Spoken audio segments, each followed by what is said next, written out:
Hello friends, welcome back to our channel FinStock.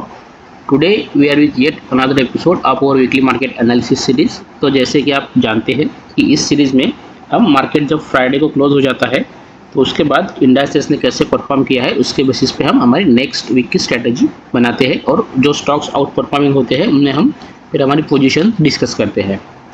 तो जैसे कि 15 तारीख को फ्राइडे था, लेकिन 15 नवंबर को मार्केट ऑफ था क्योंकि गुरु नानक जयंती थी। तो 14 तारीख को जो था लास्ट डे था मार्केट का, और उसमें अगर आप देखते हैं तो बस आईटी इंडेक्स जो है उसने पॉजिटिव रिटर्न दिए हैं और बाकी के सारे इंडेक्सेस अभी नेगेटिव में है। तो जैसे हम देख रहे हैं फिलहाल मार्केट का सिनेरियो जो चल रहा है उसमें मार्केट और भी नीचे आ सकता है, ऐसे आसान बनते हैं। तो हम इस बार सिर्फ जो पॉजिटिव है आईटी इंडेक्स उसमें से ही जो स्टॉक्स आउट परफॉर्मिंग है उनको हम डिस्कस करेंगे और उनमें कैसे हम पोजीशन बना सकते हैं उसको हम फिर एनालाइज करेंगे। और जो ये नेगेटिव इंडेक्सेस है इनमें से हम अभी किसी भी स्टॉक को डिस्कस नहीं करेंगे क्योंकि मार्केट का जो सिनेरियो अभी बन रहा है उसमें और फर्दर करेक्शन की हमें संभावना लगती है। तो इसमें हमें क्या करना है, हमारे जो भी स्टॉक्स है उनमें जैसे कि हम डिस्कस करते हैं ट्रेलिंग स्टॉप लॉसेस लगा लेने हैं।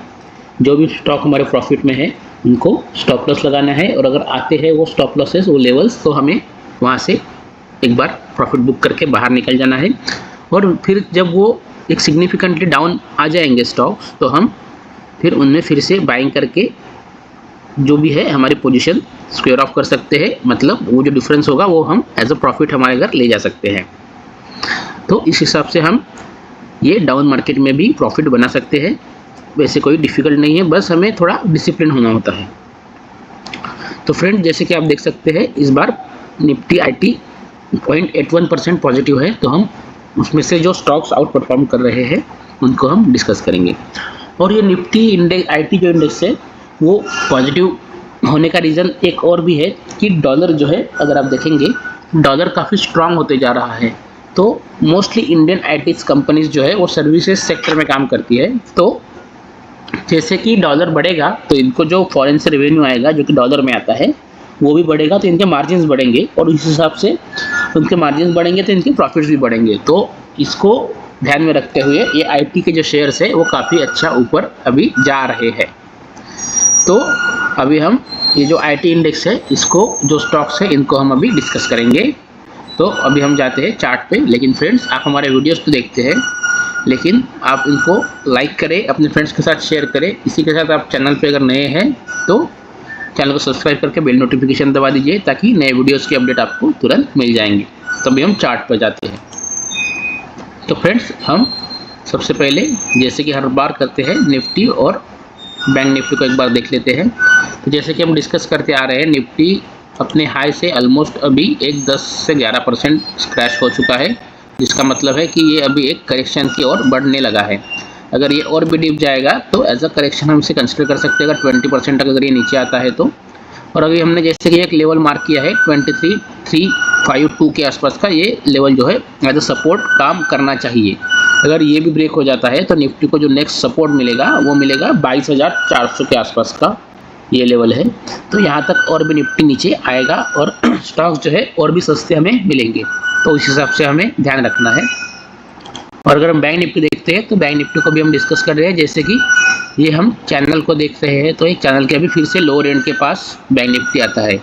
और अगर इस बार ये इसके नीचे निकल जाएगा, ये जो अभी लेवल है ऑलमोस्ट 49,870 के आसपास का, इसके अगर नीचे निकलता है तो ये चैनल ब्रेक कर देगा और फिर ये भी एक करेक्शन मोड में चला जाएगा ताकि यहाँ से और भी ये नीचे आएगा तो फिर 48,000 के आसपास ये आ सकता है।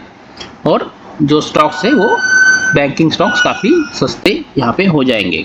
तो उस हिसाब से हमें ये लेवल्स देखना है। अगर इसके नीचे आता है तो हमें अलर्ट हो जाना है और हमारी पोजीशंस कम करना चालू करना है। और अभी हम देखते हैं एक बार निफ्टी आईटी का इंडेक्स वो कैसे परफॉर्म कर रहा है। तो ये अभी निफ्टी आईटी का इंडेक्स जो है ये हमारे सामने है, ये वीकली चार्ट है। अगर हम देखेंगे तो ये ऊपर का रेजिस्टेंस लेवल जो है वो 43,555 के आसपास का है। तो यहाँ से अभी ये इसके पास जाने के लिए ट्राई कर रहा है। तो अगर हम देखते हैं तो ये लेवल जब तक ब्रेक नहीं होगा तब तक निफ्टी आईटी में भी आउट परफॉर्मेंस आना थोड़ा मुश्किल है।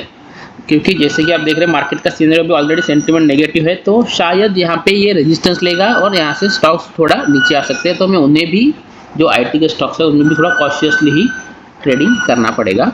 तो इस हिसाब से हमें प्लानिंग करना है। अगर ये लेवल आता है तो हमारे स्टॉक्स अगर हमने बाय किए हैं तो उनमें स्टॉप लॉसेस लगाना है ट्रेलिंग के, और प्रॉफिट जो है बुक करते जाना है। और अगर हमने 100 स्टॉक लिए है तो एटलीस्ट हम 50 में भी प्रॉफिट बुक कर लेंगे। तो 50% हमारे स्टॉक्स हमारे आज प्रॉफिट हम लेके फिर नीचे आएगा तो हम फिर से उनमें बाइंग कर सकते हैं, और वो जो डिफरेंस है वो हमारा एज ए प्रॉफिट हम ले सकते हैं।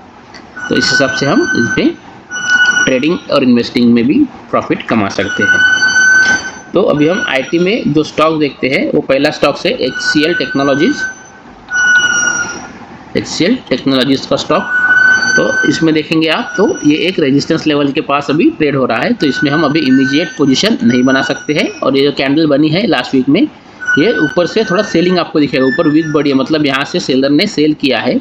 तो ये थोड़ी अभी अलर्ट कैंडल है, अगर इसके ऊपर निकलेगा तो ही हमें इसमें नई बाइंग करनी है, और फिर हमें जो लेवल मिलेगा ये 8 से 9% का ऊपर आराम से मिल जाएगा। और अगर ये जो इस वीक का लो है जो कि 1834 है, इसके अगर नीचे जाता है HCL टेक तो ये फिर से नीचे वीक हो जाएगा, और फिर ये ऑलमोस्ट ये 5% नीचे भी आ सकता है, जो कि 1742 का लेवल है, या तो ये जो नीचे सपोर्ट था यहाँ तक भी आ सकता है, जो कि 1700 के आसपास का होगा। तो जब तक ये लेवल ब्रेक नहीं होगा तब तक हमें HCL टेक में बाइंग करनी नहीं है, इसमें पॉजिटिव मोमेंटम नहीं आएगा। तो फ्रेंड, यहाँ पे हम जो स्टॉक डिस्कस कर रहे हैं वो बस एजुकेशन पर्पज़ के लिए है। आप इस पर कोई भी बाइंग या सेलिंग रिकमेंडेशन ना समझे। अगर आपको कोई फाइनेंशियल एडवाइज़र है तो उसके साथ आप डिस्कस करके ही आपकी फाइनेंशियल डिसीजन लीजिए, या आप खुद स्टडी कीजिए। सबसे बेस्ट होता है खुद स्टडी करना, दूसरे पे डिपेंड होने से सबसे अच्छा है खुद स्टडी कीजिए और फिर अपनी पोजीशंस बनाइए, तो आपको उसमें काफ़ी अच्छा प्रॉफिट हो सकता है। अदरवाइज़ आपको काफ़ी बड़ा नुकसान हो सकता है और आपका पूरा कैपिटल वाइप आउट हो जाएगा, ज़ीरो हो जाएगा। तो ध्यान रखें, किसी भी जो यहाँ पे हम डिस्कस कर रहे हैं स्टॉक को एज अ एडवाइस मत लीजिए, उसको बस आप स्टडी कीजिए और फिर आप खुद स्टडी करने के बाद डिसीजन लीजिए। तो ये था HCL टेक्नोलॉजीज़ के लिए हमारा एनालिसिस। अब हम जो नेक्स्ट स्टॉक है वो है इन्फोसिस, जो कि ये भी काफ़ी अच्छी कंपनी है आईटी सेक्टर में, और इसमें भी आप देखेंगे तो यही सेम रेजिस्टेंस लेवल है। तो यहाँ से जब तक ये लेवल ब्रेक नहीं होगा, यहाँ से ऑलमोस्ट और 4 से 5% के आसपास का ऊपर है इसको रेजिस्टेंस। तो ये लेवल ब्रेक होने के बाद ही हमें इसमें नई पोजीशन बनानी है, अदरवाइज़ ये भी नीचे आ सकता है।